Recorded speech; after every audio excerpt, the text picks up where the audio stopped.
There's some studies starting to come out linking that arginine is having an impact through nitric oxide on suspected some value towards dementia and the family of diseases of Alzheimer's and others that are part of the dementia family.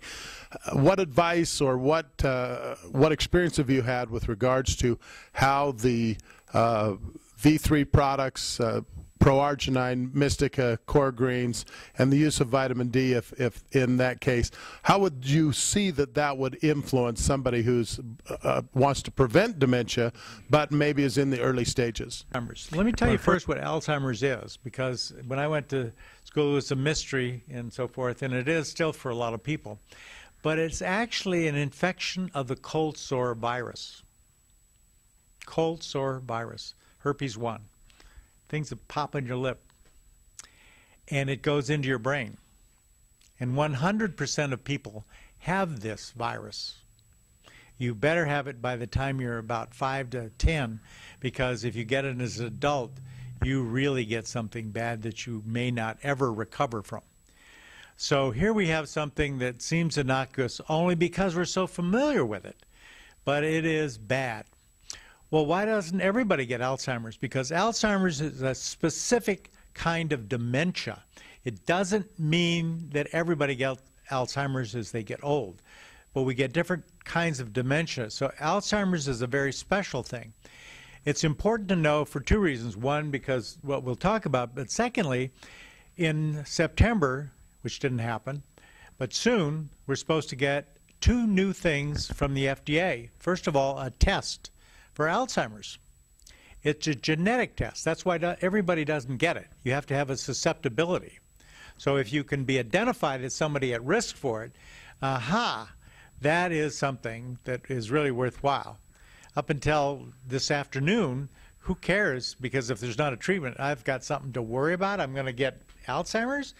And yet, you know, if like my wife, every woman in her family have all gotten Alzheimer's, identifiable, proven Alzheimer's.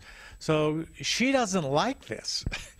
And so what I did with her is to put her on the treatment very, very well and early in life, and made everything in a situation where, as far as she's concerned, she's never going to get it. And as far as I can see, never going to get it. So the clinical situation is under control when you use something like the arginine. Now, how does it work? Because it's multiple aspects.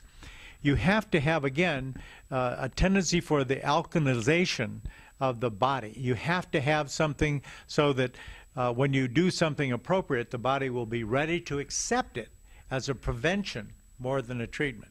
We've had people that go into various systems where they begin to get other things that are going wrong, and then you can intercede, and that's good. It's always best to prevent. It is just so much more effective. And so we really like to do that. And the other aspect of this is that there's certain vitamins we think that are very, very important. We're going to get a vaccine pretty soon that will do that. That's the other part that's coming out. The vaccine will be against the cold sore virus, and it'll be a therapeutic vaccine. During its FDA trials, we went through 3 hospitals on the East Coast in the VA hospital system where they were warehousing all these people with Alzheimer's who were just sitting around being fed and watered and so forth, waiting to die, and they cleaned them out. They brought them all home, sort of like the high desert study. With the arginine? With the arginine, yeah. You're beginning to see a trail here. You see a lot of chronic diseases, things, you know, terrible, can't be tolerated anymore, but we have to, and it's an onerous thing we have to endure, and they're going to go away. This is really a magic moment as far as this is concerned. So again, all the V3 plus the D3, these are the kinds of things that set the stage for both reversal and hopefully the things that will make everything not happen, prevention being the main thing. So the chronic diseases that we are most concerned about, either having them or preventing them, the Pro-arginine Plus, the Mystica, the Core Greens, and the D3, all of those would have a dramatic effect in helping to prevent